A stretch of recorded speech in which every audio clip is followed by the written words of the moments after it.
Assalamualaikum warahmatullahi wabarakatuh. Sebelumnya, perkenalkan nama saya Ninda E. Pratiwi dengan NIM 121230064 dari kelas TKE Kimia Fisika yang diampu oleh Bapak Heri Satyakusuma SSI MT. Di sini saya akan mempresentasikan tugas review artikel untuk memenuhi tugas UAS yang berjudul Optimization of carbon nanotube conductivity in composite material application and prospect.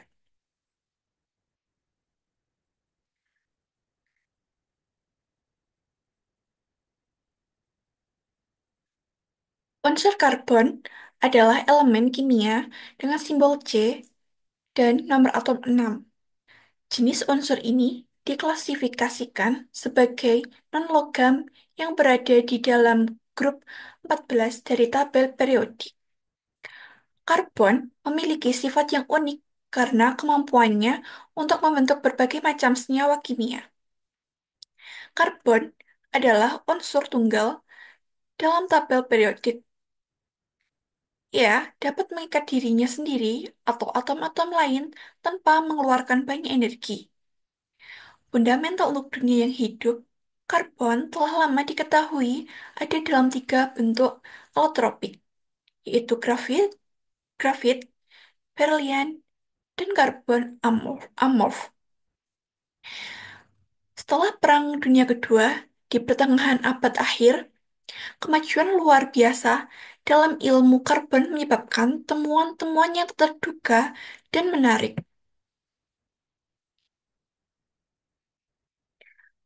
Tren terkini dalam pengembangan industri dan teknologi yang mengarah pada permintaan tinggi terhadap sumber daya energi telah mendorong penelitian aktif terhadap nanomaterial yang berasal dari sumber daya alam. Tidak seperti alternatif konvensional, materi ini, ma- material ini menawarkan berbagai sifat, termasuk kemudahan pemrosesan, peningkatan kerja, dan keberlanjutan yang telah menarik perhatian lebih besar dari komoditas penelitian.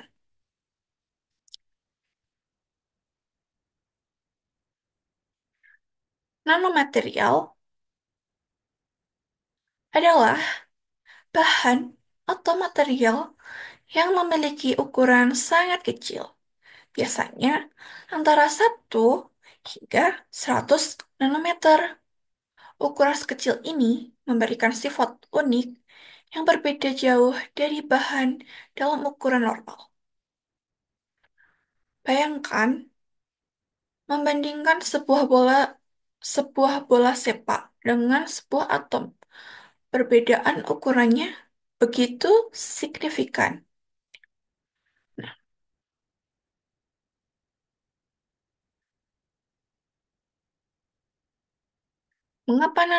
mengapa nanomaterial istimewa? Ukuran nanomaterial yang sangat kecil ini memberikan beberapa sifat menarik, seperti seperti luas permukaan yang sangat besar. Semakin kecil ukuran partikel, maka semakin besar luas permukaannya relatif terhadap volumenya. Ini membuat nanomaterial sangat reaktif dan sering digunakan sebagai katalis. Dan untuk sifat optik yang unik, nanomaterial dapat menyerap, memancarkan, atau menyebarkan cahaya dengan cara yang berbeda dari bahan biasa. Ini membuatnya berguna dalam berbagai aplikasi seperti tinta, kosmetik, dan sel surya. Sifat mekanik yang luar biasa, nanomaterial seringkali lebih kuat, lebih ringan, dan lebih fleksibel dibandingkan bahan biasa. Ini membuat potensial untuk digunakan dalam berbagai industri seperti otomotif dan kedirgantaraan. Kemudian, untuk sifat listrik yang istimewa, Konduktivitas listrik dan sifat magnetik nanomaterial dapat sangat berbeda dan dari bahan asalnya. Ini membuka peluang baru dalam pengembangan elektronik dan perangkat penyimpanan data. Potensi dan tantangan nanomaterial. Nanomaterial memiliki potensi besar untuk mengubah berbagai industri dan meningkatkan kualitas hidup manusia. Namun, penggunaan nanomaterial juga menimbulkan beberapa tantangan, seperti dampak terhadap kesehatan, lingkungan, dan lingkungan. Beberapa nanomaterial dapat berbahaya jika terhidup, terhirup, atau tertelan. Kemudian, regulasi. Perlu adanya peraturan yang jelas untuk memastikan penggunaan nanomaterial yang aman dan bertanggung jawab. Nanomaterial sendiri adalah bidang penelitian yang sangat aktif dan terus berkembang. Dengan memahami sifatnya uniknya tadi dan potensi aplikasinya, kita dapat memanfaatkan nanomaterial untuk menciptakan teknologi baru yang lebih baik dan berkelanjutan. Nanomaterial menawarkan keuntungan signifikan seperti rasio permukaan terhadap volume yang tinggi dan kemampuan penyesuaian sehingga menjanjikan untuk berbagai aplikasi.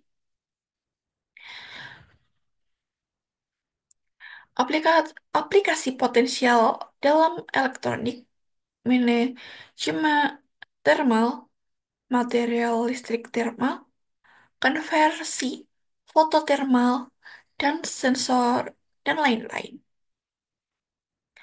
Material komposit berbasis karbon juga telah banyak digunakan di berbagai listrik tenaga nuklir untuk meningkatkan toleransi, radiasi, dan konduktivitas termal yang luar biasa.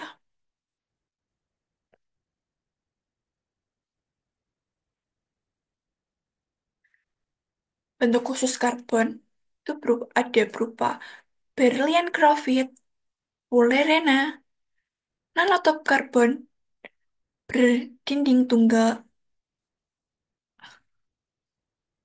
berdinding tunggal, dan lembaran grafit. Nah, di sini sudah ada contoh gambarnya.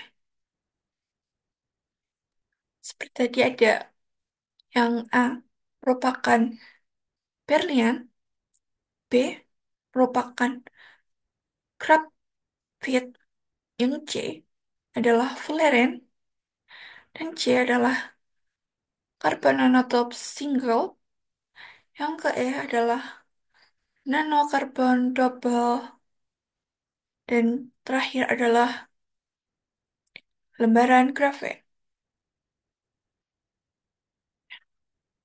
Nah, selanjutnya, salah satu contoh nanomaterial yaitu yang baru-baru ini lagi banyak banyak penemuan baru yaitu adalah karbon nanotub. Karbon nanotub atau CNT juga disebut sebagai boktitum. Nanomaterial jenis karbon nanotub ini pertama kali dibuktikan pada tahun 1991 oleh ahli mikroskop elektron Jepang, yaitu Sumio Ichima. Nah, karbon nanotub ini adalah kelas nanomaterial yang signifikan yang berbeda dalam jumlah lapisan grafen dalam strukturnya.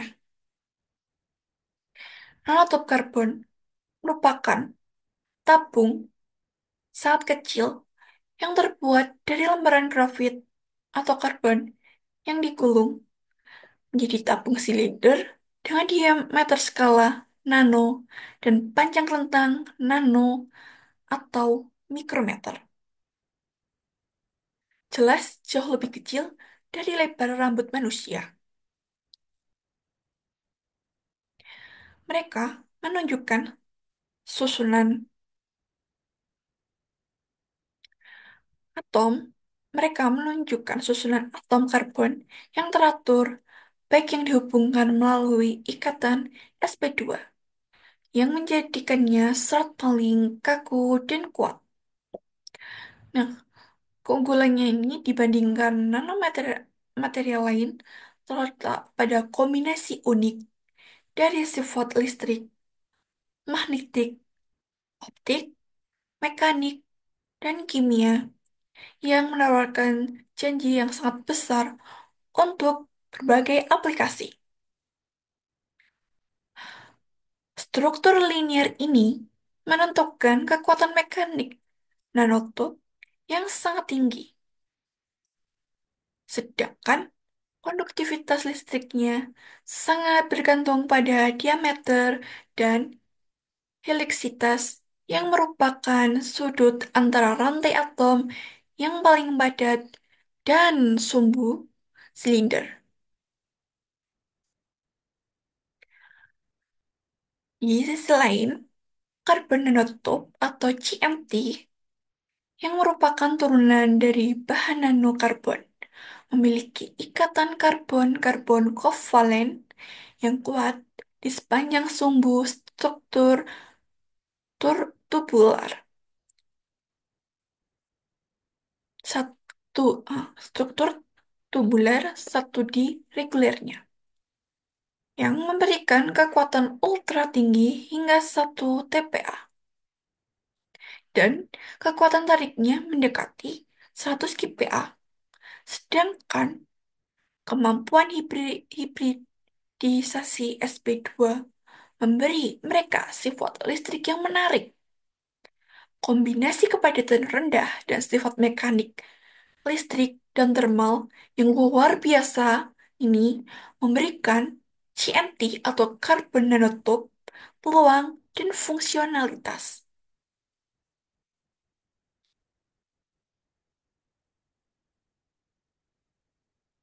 Karbon nanotube ini menjadi topik yang menarik dalam nanomaterial dengan aplikasi yang melimpah.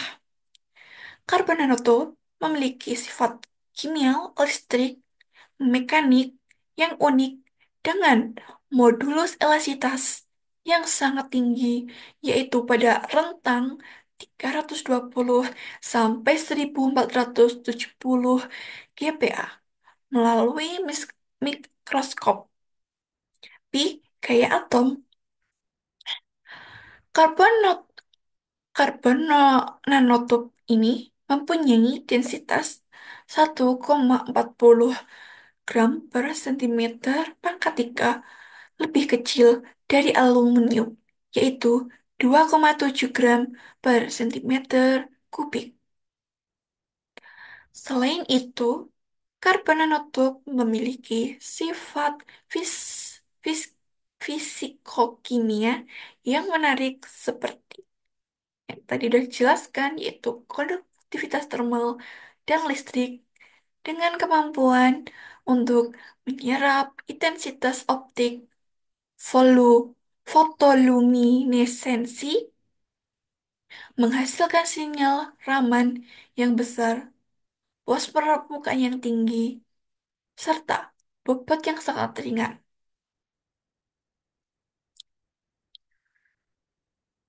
Nanotub karbon atau karbon nanotub ini berukuran nanometer dan panjangnya dapat mencapai dimensi makroskopis. Nah, struktur linier ini tuh sangat menentukan kekuatan mekanik nanotub yang sangat tinggi, sedangkan konduktivitas listriknya sangat bergantung pada diameter dan heliksitas yang merupakan sudut antara rantai atom yang paling padat dan sumbu silinder. Nah, CNT atau karbon nanotube ini adalah kelas nanomaterial yang signifikan yang berbeda dalam jumlah lapisan Krebs dalam strukturnya, sehingga jenis karbon nanotub dibagi menjadi dua.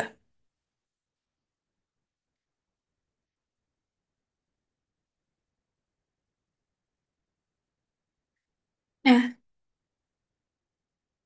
jenis jenis berdasarkan jumlah lapisannya, karbon nanotub ini dibagi jadi dua. Yang pertama ada single weight carbon nanotube atau SWCNT dan multi walled carbon nanotubes atau bisa disingkat dengan MWCNT. Nah, yang pertama yaitu single weight carbon nanotube atau yang bisa disingkat dengan SWCNT. Nanotub karbon berdinding tunggal ini adalah bahan silinder mulus yang terdiri dari satu lapisan Krepan dengan diameter dalam kisaran 0,42 nanometer, tergantung pada suhu di mana mereka telah disintesis. Nah, single weight carbon nanotubes ini dapat dideskripsikan menyerupai sebuah lembaran panjang struktur grafit atau krepon yang tergulung yang memiliki luas permukaan yang sangat tinggi sebesar 1.300 meter per gram. Nah, mereka ini digunakan dalam berbagai aplikasi karena kekuatan mekanik, konduktivitas listrik, dan konduktivitas thermal yang tinggi. Selain itu, single weight carbon nanotube ini memiliki dengan struktur tertentu atau kiralitas menunjukkan sifat semikonduktor yang membuatnya cocok untuk perangkat elektronik seperti transistor, fotosensor, dan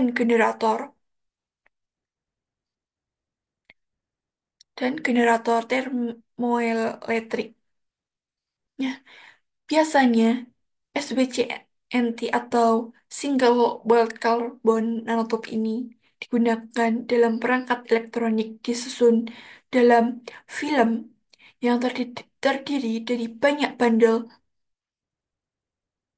single weld carbon nanotube dengan diameter berkisar antara 10 hingga 100 nanometer. Setiap bandel single weld carbon nanotube ini terdiri dari beberapa single weld carbon nanotube individu dengan diameter 1 sampai 5 nanometer yang dikumpulkan oleh coupling van der Waals. Nah, karakteristik dari single weld carbon nanotubes ini yaitu pertama ada diameternya, diameter single weld carbon nanotubes berkisar antara 2 nanometer. Dan untuk panjang single word carbon nanotube adalah sekitar 2 mikrometer. Mereka ada di dalam struktur satu dimensi. Nah, oleh karena itu, ia juga dikenal sebagai kawat nano. Kemudian, elektronik dapat diminiaturisasi dengan menggunakan single weld carbon nanotubes. Celah pita mereka bervariasi dari 0 sampai 2 elektron volt. Nah, mereka menunjukkan konduktivitas seperti semikonduktor. Oleh karena itu, mereka menunjukkan perilaku logam dan semikonduktor. Kemudian yang kedua ada multiple multiple walled carbon nanotubes atau disingkat dengan MWCNT.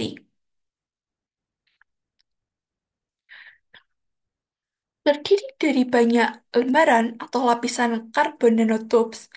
Diameter luar multi multiplet world carbon nanotube berkisaran antara 2 sampai 100 nanometer. Sedangkan diameter dalam itu berkisar 1 sampai 3 nanometer. Dan panjangnya adalah 1 hingga beberapa mikrometer. Struktur multi-walled carbon nanotubes dapat dibagi menjadi dua kategori berdasarkan susunan lapisan grafitnya, yaitu memiliki struktur seperti perkamin yang terdiri dari lembaran karben yang digulung di sekitarnya, dan yang lainnya dikenal sebagai model boneka Rusia, di mana lapisan lembaran karben diatur dalam struktur konsentris karena sifat listrik dan termalnya yang sangat baik. Karbon nanotubes telah menjadi kandidat yang menjanjikan untuk meningkatkan konduktivitas listrik dan termal. Untuk karakteristik sing, maaf, untuk karakteristik multi-bed walled carbon nanotube yang telah saya jelaskan tadi, yaitu diameter luar multi-bed walled-nya adalah sekitar 2 sampai 100 nanometer. Untuk diameter dalamnya adalah 1 sampai 3 nanometer dengan panjang sekitar 5 sampai 6 mikrometer. Oke.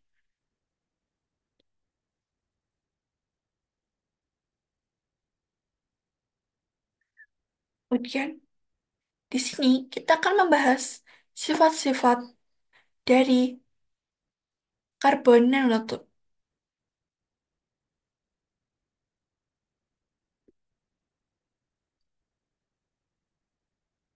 Nah, yang pertama adalah konduktivitas listrik dan konduktivitas termalnya. Ini tuh sifat sifat ini bergantung pada cara penggulungannya.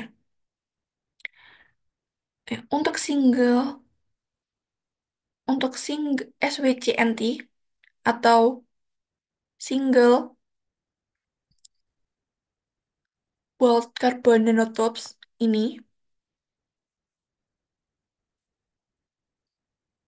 dapat dibagi menjadi beberapa jenis. Yang pertama ada zigzag, yaitu jenis karbon nanotube ini membentuk lintasan zigzag tertutup di sekeliling di lingkar silinder dan strukturnya sesuai dengan pasangan data. Struktur tersebut memiliki pola berulang zigzag dalam arah melingkar. Dan kemudian yang kedua ada kursi berlengan. Karbon nanotube kursi berlengan membentuk lintasan kursi berlengan tertutup pada silinder sesuai dengan pasangan datanya. Ataukah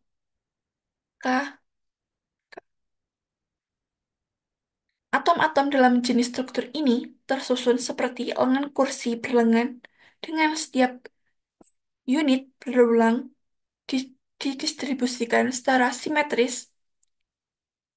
Jenis lainnya SBCNT umum juga dapat berubah jenis lain dan strukturnya dapat dibuka menjadi strip, grab, dan digulung sesuai dengan vektor tertentu N, M.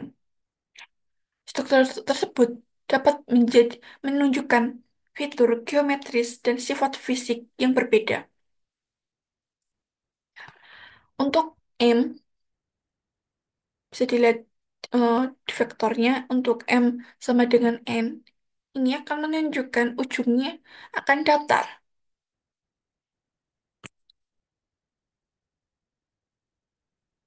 Dan untuk zigzag itu M sama dengan 0 atau N sama dengan 0, maka ujungnya akan lancip. Bisa dilihat dari yang zigzag. Kemudian untuk M tidak sama dengan N, maka disebut kiral. Ada yang ujungnya datar, lancip, datar. Ini semua dapat membedakan sifat keelektrikannya. Karbon nanotub zigzag dan bentuk kursi masing-masing menunjukkan perilaku listrik yang berbeda. Bentuk zigzag dapat berupa konduktor logam, sedangkan bentuk kursi yang berupa semikonduktor. Perubahan sifat listrik ini membuat karbon nanotub berpotensi berguna dalam elektronik. Selain itu, fungsionalisasi karbon nanotub juga menunjukkan potensi aplikasinya dalam berbagai bidang.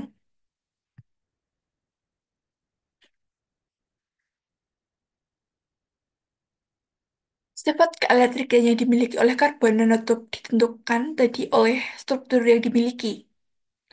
Nah, struktur ini menyangkut diameter dan bagaimana tub digulung. Menjadi menjadi nanotub jika mengacu pada gambar di samping tadi ya, bila N sama dengan M, maka kelipatan dari 3 maka nanotub tersebut bersifat konduktor, dan selain itu bersifat semikonduktor.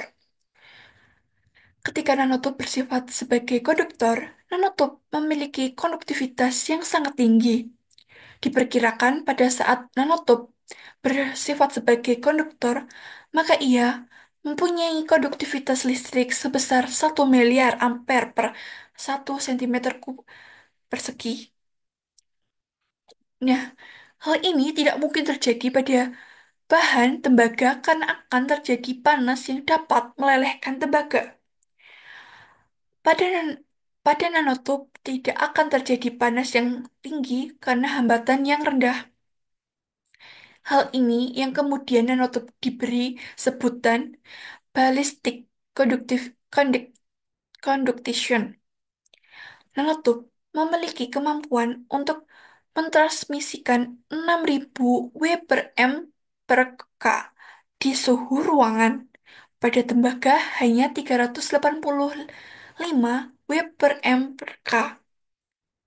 Selain itu, nanotop tetap stabil hingga suhu 2800 derajat Celcius di ruang hampa udara dan sekitar 750 derajat Celcius di udara bebas. Kemudian untuk sifat kekuatan mekaniknya, nanotub memiliki modulus elastis dan sifat peregang yang sangat baik. Sifat ini karena ikatan sp2 yang dimiliki oleh karbon nanotub ini. Tipe multi-watt nanotub dapat menangani hingga 63 GPa regangan yang diberikan padanya.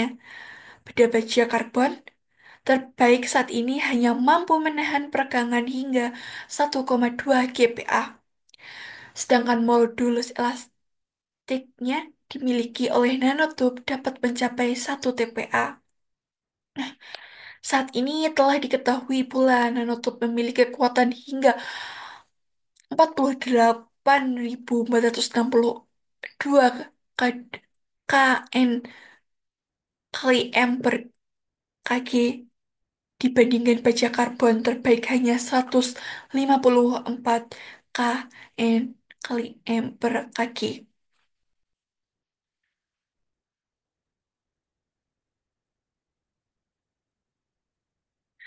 Sifat selanjutnya adalah elastis dan fleksibel. Elastisitas nanotub memiliki limit mencapai 18% kegagalan mulur. Ya, saat saat dikenakan gaya tekan aksial yang cukup tinggi, akan membuat material nanotub mengalami bending, buckling, dan twisting yang tidak sampai merusak material nanotub itu sendiri. Dan ketika dilepas gayanya, maka akan kembali ke bentuk semula. Nah, untuk tensile strength-nya lebih besar dari baja, yaitu 45 kali 10 pangkat 9 PA, sedangkan pada baja hanya 2 kali 10 pangkat 9 PA.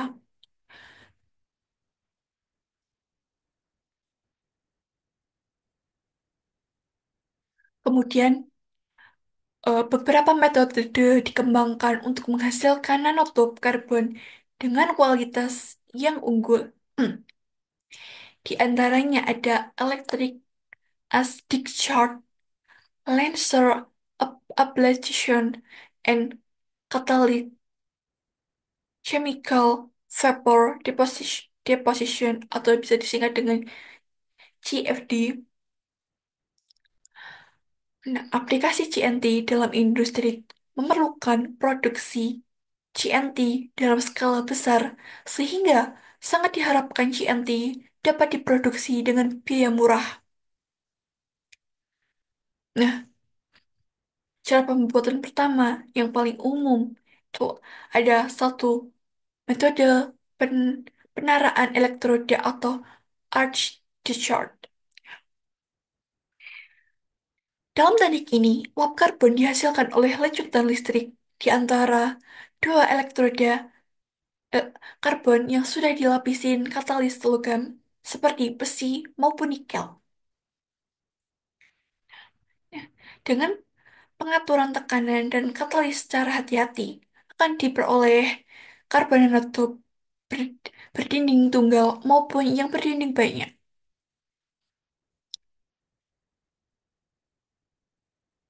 Nah, metode ini menggunakan dua buah batang karbon yang diletakkan saling berhadapan pada ujungnya dan dipisahkan secara kurang lebih 1 mm. Ruang yang terpisah ini kemudian dialiri gas seperti helium dan argon pada tekanan rendah, yaitu 50 sampai 700 MBAR.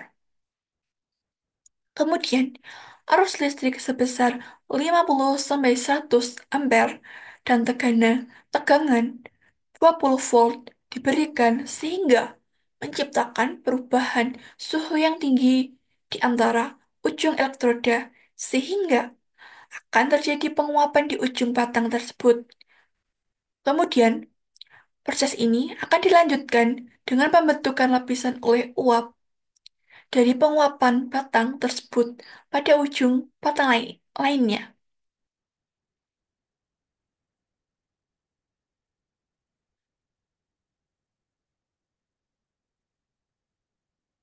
Kemudian, untuk metode kedua, yaitu menggunakan laser ablation.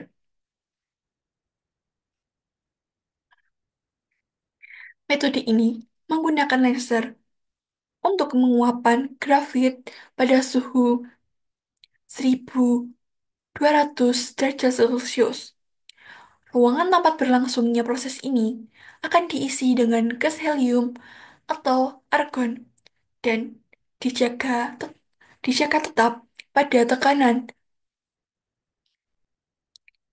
500 torr. Pada keadaan ini, maka akan terbentuk uap yang kemudian dengan cepat akan kembali dingin. Keadaan ini akan menyebabkan terbentuknya atom dan molekul karbon dan akan terbentuk kelompok yang besar. Kelompok-kelompok ini kemudian akan tumbuh menjadi single wall carbon nanotube.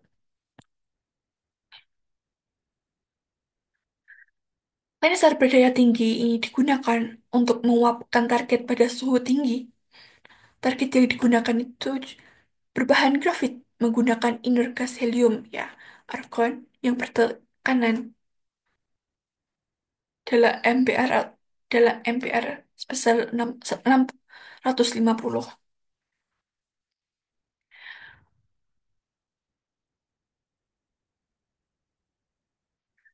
Pembuatan karbon nanotube dengan menggunakan metode arc discharge, dan laser ablation menghasilkan kualitas yang baik dan kemurnian yang tinggi.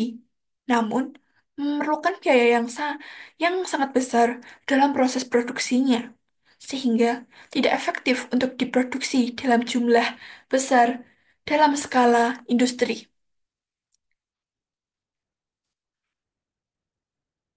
Nah, kemudian cara pembuatannya yang terakhir adalah menggunakan dengan chemical vapor atau CFD.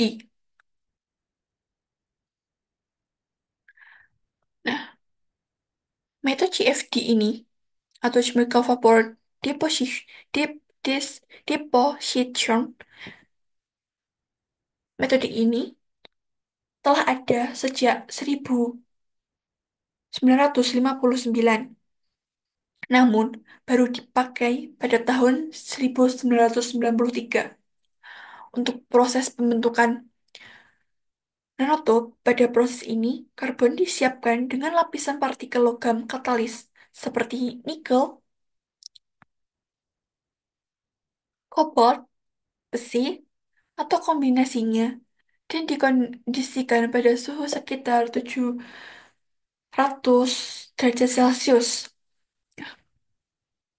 Sementara itu, dua jenis gas, yaitu gas untuk proses seperti amonia, nitrogen, hidrogen, dan sebagainya, serta gas yang mengandung karbon seperti asetilen, etilen, etanol, metana, dan sebagainya, dialirkan ke dalam proses.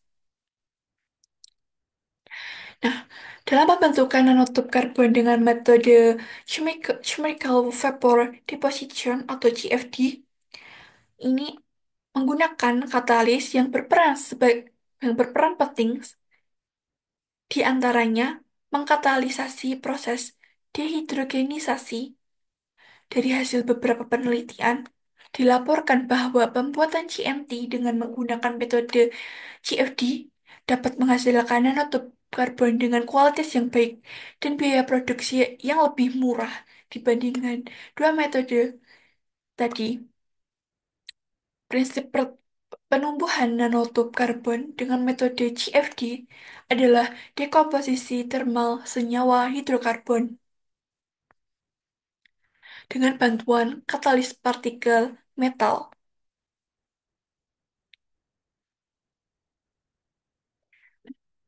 Kemudian, hubungan antara konduktivitas dan karbon nanotub atau CNT sangat erat karena sifat unik karbon nanotub yang membuatnya unggul dalam menghantarkan listrik dan panas.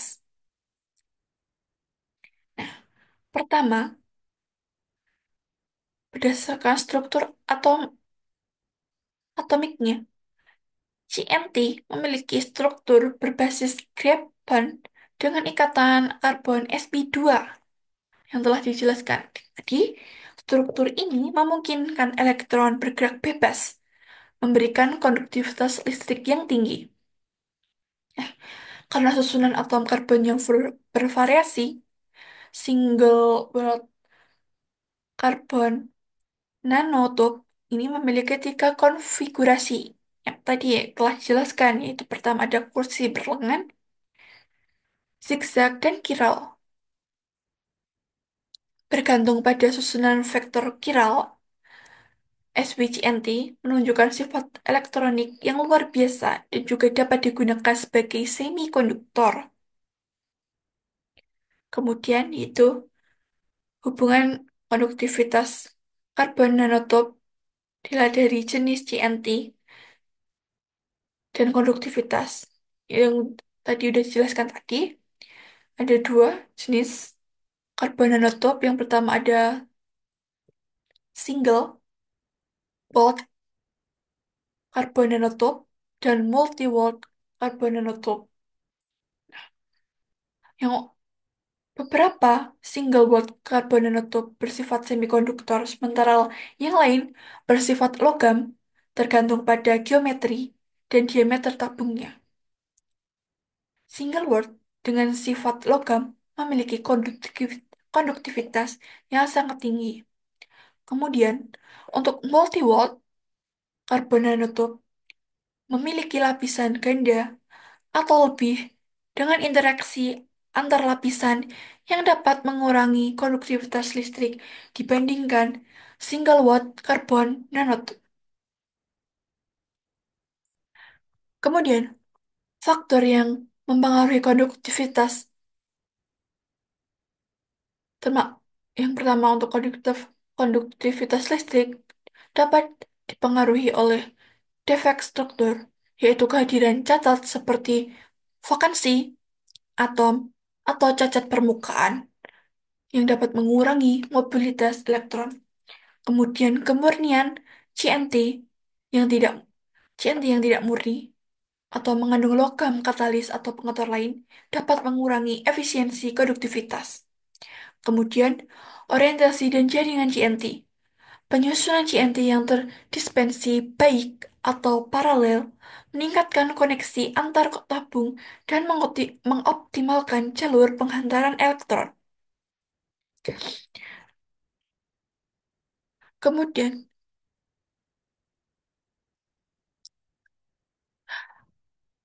untuk faktor yang mengaruhi konduktivitas thermal, itu ada panjang CNT. CNT yang lebih panjang memungkinkan transportasi fonon yang lebih efisien.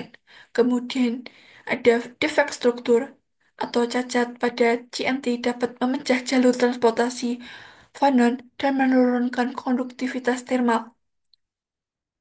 Kemudian, interaksi antar lapisan pada multi-wall karbon nanotube untuk resistensi thermal antar lapisan pada MWCNT dapat mengurangi efisiensi penghantaran panas. Nah, untuk keunggulan konduktivitas CNT ini dibandingkan material lain, yaitu pertama, konduktivitas listrik. Nah, CNT dapat menghantarkan listrik lebih efisien dibandingkan banyak logam, terutama dalam aplikasi skala nano. Kemudian untuk konduktivitas thermal, CNT memiliki konduktivitas thermal hingga 2000 W per M kali K, jauh lebih tinggi daripada logam konvensional seperti tembaga itu cuma 400 W per M kali K.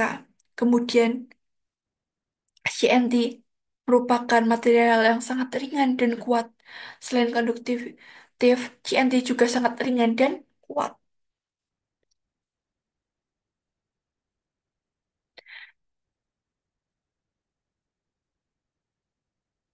Nah, CNT ini menawarkan kombinasi konduktivitas listrik dan thermal yang sangat baik, membuatnya relevan di banyak bidang seperti elektronik, energi, material komposit, dan biomedis.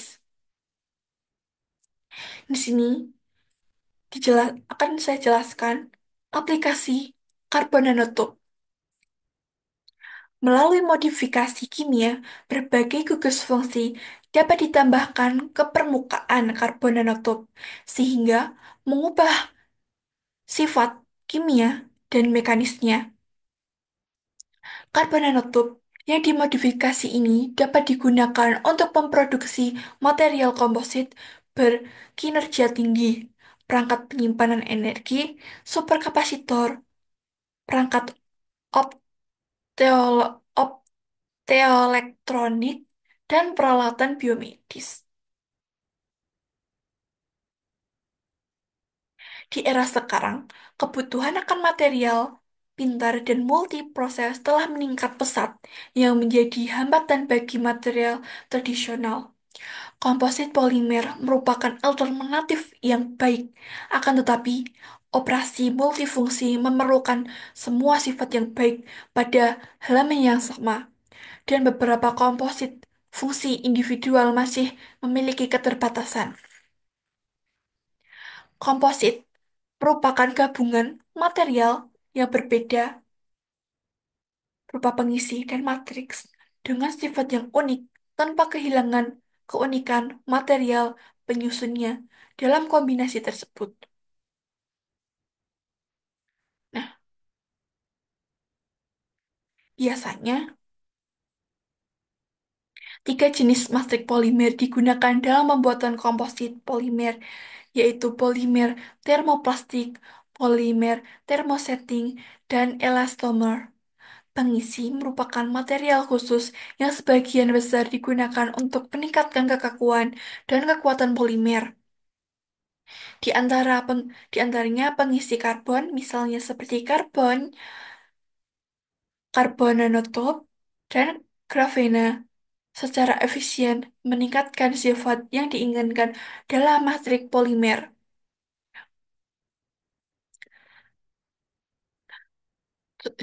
Pertama, contohnya pada komposit polimer karbon nanotube CNT atau CNT menunjukkan kemajuan signifikan dalam sifat mekanik, listrik, dan thermal yang memungkinkan banyak aplikasi yang menjanjikan. Komposit polimer sangat penting karena memengaruhi sifat akhir komposit. Berbagai peneliti telah memanfaatkan polimer termoplastik dan termosetting sebagai komponen matrik dalam komposit polimer CMT. Pemilihan matrik polimer bergantung pada aplikasi yang dimaksudkan dan kombinasi sifat yang diinginkan.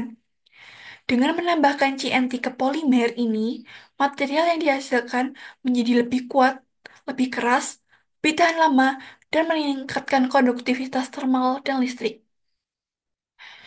Persentase berat CNT yang dimasukkan ke dalam polimer memainkan peran penting dalam menentukan sifat fisik, mekanik, listrik, dan thermal dari berbagai komposit polimer CNT. Kisaran yang paling umum digunakan untuk konten CNT dalam komposit polimer CNT adalah antara 1% dan 10% berat.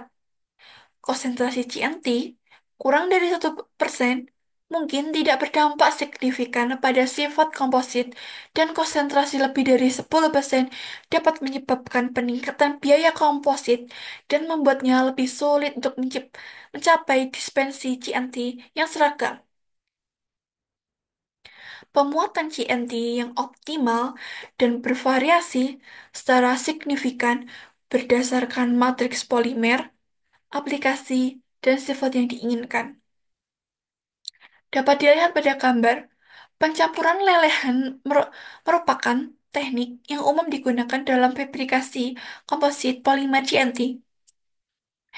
Metode ini melibatkan pencampuran CNT dengan matriks polimer pada suhu tinggi, biasanya di antara titik leleh polimer. Proses ini memanfaatkan gaya geser tinggi yang dihasilkan selama pencampuran untuk mendispersikan dan menggabungkan CNT secara merata di dalam polimer cair. Pencampuran lelehan khususnya cocok untuk polimer termoplastik, di mana polimer dapat dicairkan dan diproses beberapa kali tanpa degradasi yang signifikan. Pencampuran lelehan membantu memastikan dispersi seragam dari masing-masing CNT di seluruh matrik polimer sehingga mencapai homogenitas. Distribusi seragam ini meningkatkan sifat mekanik, listrik, thermal, dan bahan komposit polimer CNT yang dihasilkan. Yang kedua, komposit polimer hibrida yang diperkuat dengan karbon nanotube. CNT yang merupakan lembaran atom karbon berlapis tunggal yang digulung dan berbentuk silinder satu dimensi merupakan kandidat ideal untuk komposit polimer karena kekuatan tariknya yang tinggi, stabilitas kimia yang tinggi, modulus elastisitasnya yang lebih tinggi, konduktivitas thermal dan listriknya yang baik, kekakuannya, dan bobot yang ringan. Nah, sifat mekanik, thermal, dan listrik CNT yang sangat baik disebabkan oleh ikatan sp2 yang kuat di antara atom-atom karbon yang menyebabkan struktur atom yang dapat berdiri sendiri dengan akurat dengan konduktivitas thermal yang didominasi fonon yang luar biasa dan kekuatan tarik yang tinggi dalam arah aksial.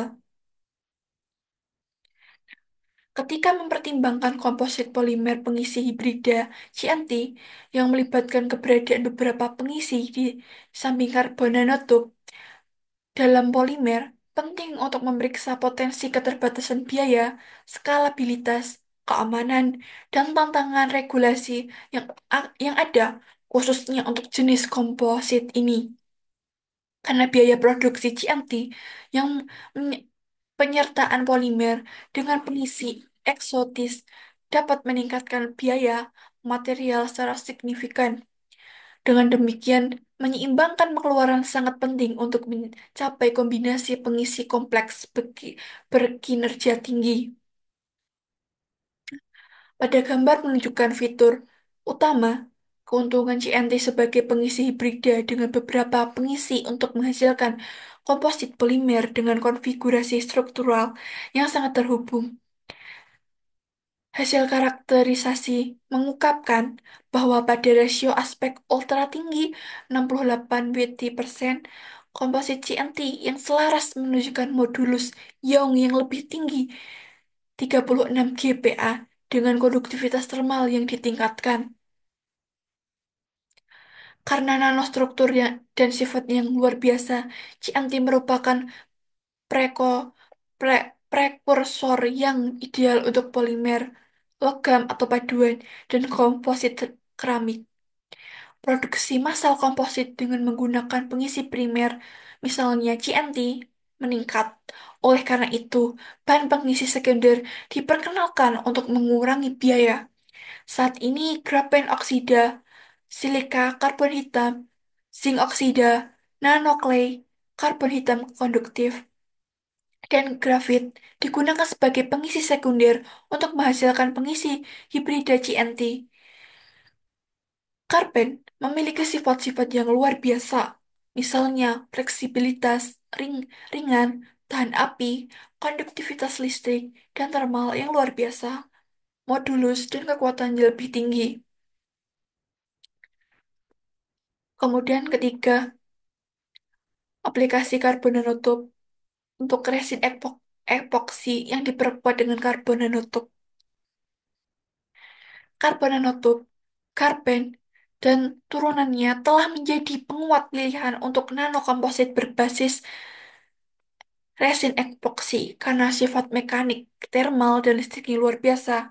Karena sifat listrik dan termalnya sangat baik, karbon nanotub, karben, dan turunannya telah menjadi kandidat yang menjanjikan untuk meningkatkan konduktivitas listrik dan thermal nanokomposit berbasis resin epoksi yang berguna untuk berbagai aplikasi seperti pelapis, perekat, cat, dan lain-lain.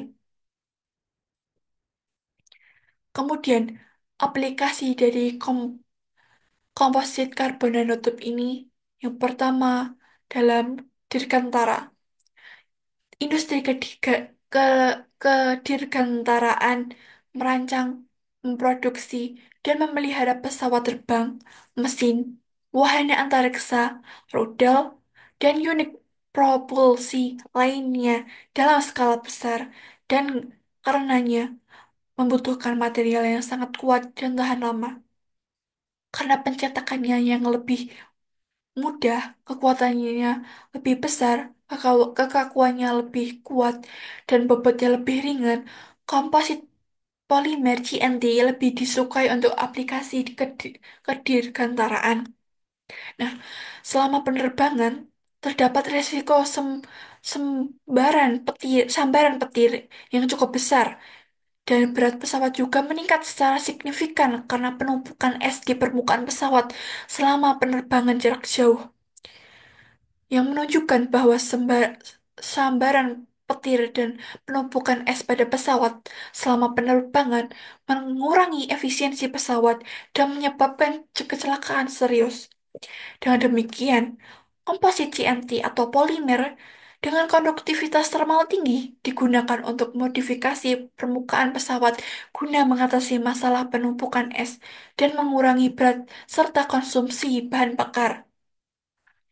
CNT memiliki masa depan yang cerah dalam aplikasi kedirgantaraan, misalnya pengurangan berat kendaraan, peningkatan sifat penyembuhan diri, produksi energi, peningkatan kontrol dengan fasilitas toleransi yang unggul, dan peningkatan pelindungan thermal. Namun, ada tantangan penggunaan material kedirgantaraan menggunakan komposit CNT, yaitu terpapar berbagai tekanan, termasuk suhu ekstrim, ketinggian, dan berbagai kondisi tekanan. Dengan demikian, stabilitas jangka panjang di bawah dampak lingkungan dan kondisi ekstrem merupakan aspek penting dan subjek eksplorasi. Kedua, pada otomotif.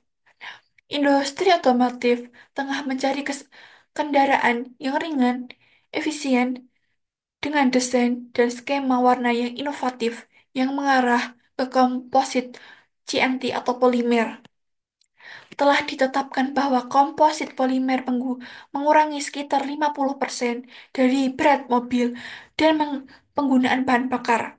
Selain itu, komposit CNT atau polimer digunakan dalam bidang konsumsi bahan bakar, sistem pengereman, sistem pembuangan, rangka kendaraan, dan komponen bodi.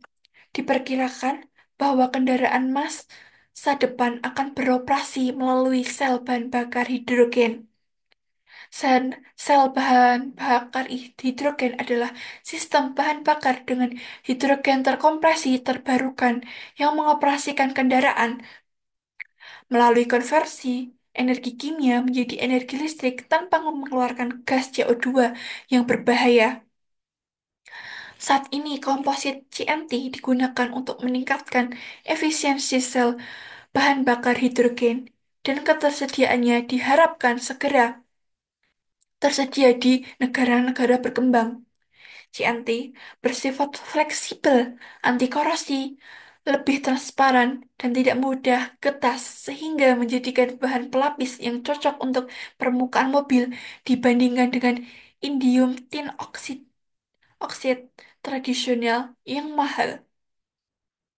Pelapisan CNT menunjukkan ketahanan yang lebih tinggi terhadap karat dan kondisi cuaca ekstrem, serta memberikan kekuatan dan kekakuan yang lebih tinggi pada permukaannya. Sifat mekanis bahan untuk pembuatan kendaraan sangat penting dalam industri otomotif. Selama ini, paduan baja digunakan untuk pembuatan bodi kendaraan dan komponen lainnya. Meskipun bobotnya lebih berat dan korosif, kemudian, industri lebih memilih aluminium karena bobotnya lebih ringan dan tahan korosi untuk menggantikan baja. Akan tetapi, penggunaan aluminium mahal dan tidak ekonomis. Dengan demikian, CNT dan kompositnya merupakan alternatif terbaik untuk material sebelumnya karena fleksibilitas, sifat mekaniknya yang luar biasa, dan biayanya yang rendah. Saat memilih material, modulus Young merupakan parameter standar bagi industri untuk mengukur kekuatan dan kekerasan material, dan ditemukan bahwa modulus Young CNT jauh lebih baik daripada baja dan aluminium. Meskipun komposit ini memiliki potensi besar dalam industri kedirgantaraan dan otomotif, komposit ini mengalami kendala skalabilitas dan keterjangkauan dalam skala besar karena efektivitas biaya, karena prosedur produksi terkini mahal dan melelahkan. Dengan demikian, penskalaan metode produksi, misalnya peningkatan dalam pemrosesan berbasis larutan dan produksi roll ke roll, dapat mengurangi biaya dan memudahkan aksesibilitas untuk aplikasi di seluruh dunia. Sebagai perbandingan, keterjangkauan dapat diatasi melalui berbagai faktor, termasuk pengembangan proses produksi yang hemat biaya, pengadaan bahan baku, dan skala ekonomi. Selain itu, aspek daur ulang dan keberlanjutan harus dipertimbangkan untuk memastikan efektivitas biaya jangka panjang. Yang ketiga, untuk elektronik. Saat ini, tren perangkat elektronik pintar sedang marak di pasaran. Oleh karena itu, Komunitas riset dan rekayasa dunia selalu mencari perangkat yang inovatif, menarik, dan berukuran lebih kecil. Desain untuk perangkat elektronik multifungsi. Selain itu, miniaturisasi ini menyebabkan masalah pemasangan perangkat yang memengaruhi efisiensi dan masa pakai perangkat.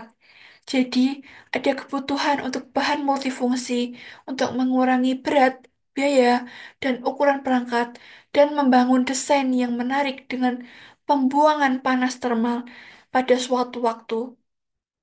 Komposit polimer CNT ideal untuk aplikasi elektronik yang fleksibel dan dapat dikenakan karena fleksibilitas, kekuatan mekanis, dan sifat termal dan listrik CNT yang substansial.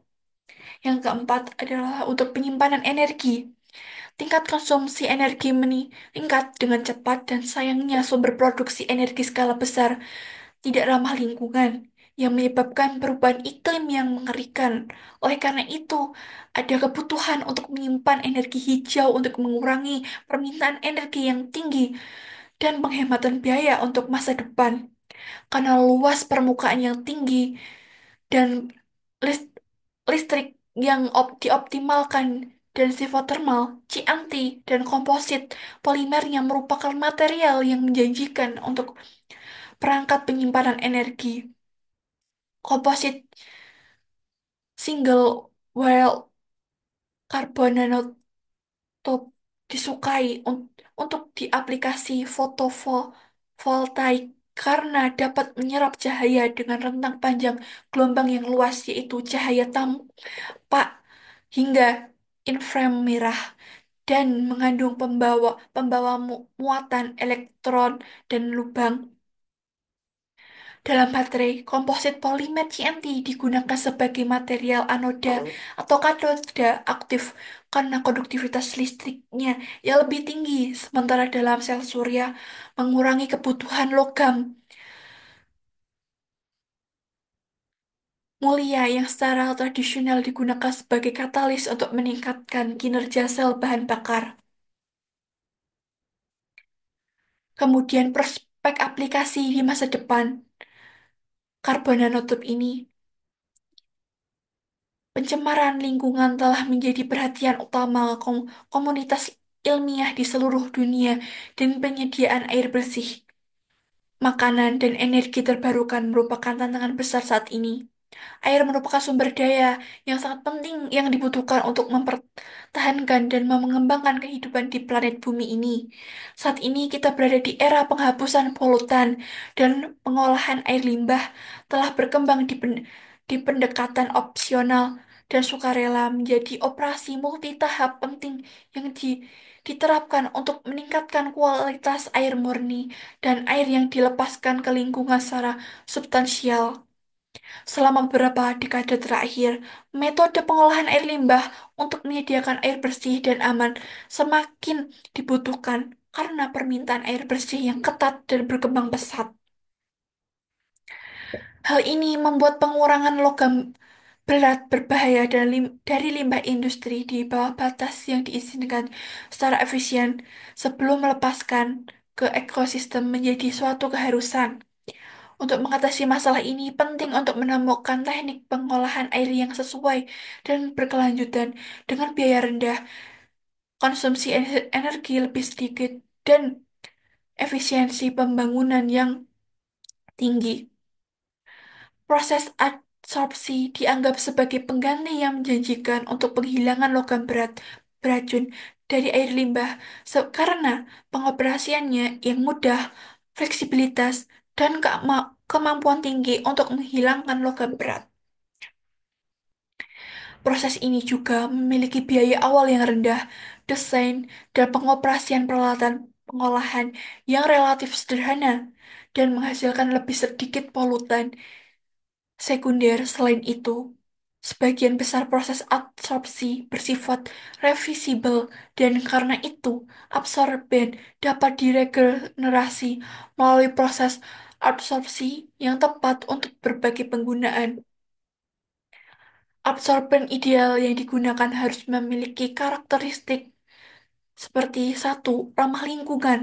Adsorben yang memiliki dampak paling rendah terhadap lingkungan, biodegradable, dan tidak beracun. Kedua, biaya rendah. Tersedia dalam jumlah banyak, baik dari sumber alam maupun sintesis adsorber dengan biaya persiapan lebih rendah.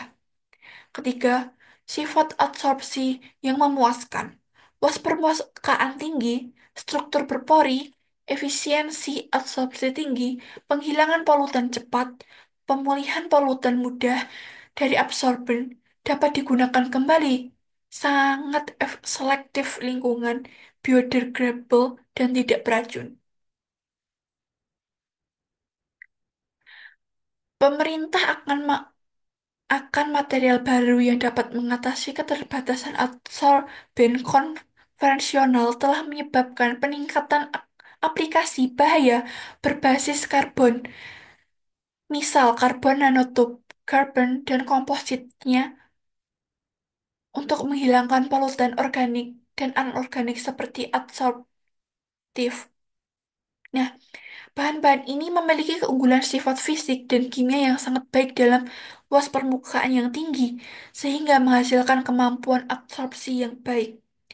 Struktur reaktif kimianya juga unik, memungkinkan fungsionalisasi yang mudah ditambah dengan kemudahan sintesis melalui berbagai rute, telah menghasilkan penggunaan bahan-bahan ini sebagai adsorben generasi baru untuk menghilangkan berbagai senyawa organik.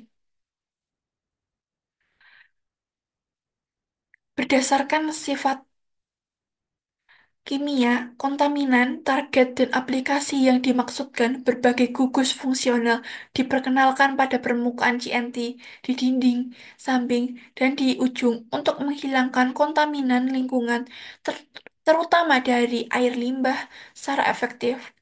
Fungsionalisasi atau modifikasi dilakukan untuk meningkatkan afinitas CNT terhadap ion atau molekul hidrofilik. Sebagai adsorber berbasis karbon nanotube yang dimodifikasi untuk menghilangkan logam berat dari air limbah, karbon nanotube untuk adsorber baru yang hemat biaya proses yang ekonomis, penghilang logam berat melalui penyerapan, adsorber berbasis karbon yang menawarkan luas permukaannya lebih besar, rasio permukaan terhadap volume yang lebih tinggi, dan kemudahan fungsionalisasi permukaan telah terbukti dari daripada adsorber konvensional untuk menghilangkan kontaminan organik dan organik.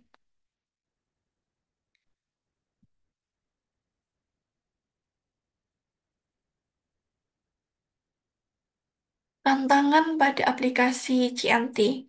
Meskipun berbagai macam aplikasi CNT, kendala utama yang menghambat aplikasi skala besarnya adalah toksitas yang berdampak negatif pada kesehatan manusia dan lingkungan. Akan tetapi, sumber sebenarnya dari toksitas CNT masih belum jelas. Toksitas karbon nanotub diyakini terkait dengan berbagai faktor, termasuk modifikasi permukaan, tingkat agregasi, dosis, morfologi, ukuran, dan termasuk modifikasi permukaan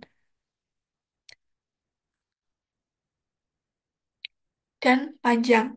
Meskipun proses intraseluler yang dipengaruhi oleh CNT rumit, beberapa penelitian telah menyarankan strategi untuk mengatasi toksisitas. Strategi ini termasuk memodifikasi permukaan material menggunakan gugus fungsional, melapisi dengan oksida logam atau menempelkan protein. Modifikasi karakteristik hidrofobiknya yang membuatnya tidak sesuai dengan lingkungan biologisnya dapat diatasi dengan menggunakan fungsionalisasi kimia dan stabilisasi nanofluida. Inti dari stabilisasi melalui tindakan mekanis adalah mencegah degradasi struktur kimia dan karakteristik optoelektrik nanomaterial. Meski demikian, perhatian yang lebih besar harus diberikan pada potensi toksitas surfaktan pada fraksi CNT yang dibutuhkan dalam campuran. Dalam situasi ini, nanostruktur inovatif berdasarkan biopolimer seperti nanoselulosa merupakan pendekatan yang menjanjikan untuk menstabilkan karbon nanotub secara efektif dalam media berair dan kerangka biokompatibilitas dan keberlanjutan lingkungan. Selain itu, fungsionalisasi dengan gugus fungsional permukaan hidroksil, epoksi, karboksil, dan karbonil membantu memperkuat ikatan dengan nanoselulosa yang memfasilitasi pengembangan komposit berbasis nanoselulosa atau karbon nanotub. Berikut daftar pustaka yang saya ambil untuk membuat artikel review. Sekian presentasi untuk artikel review artikel. Kurang lebihnya mohon maaf. Wassalamualaikum warahmatullahi wabarakatuh.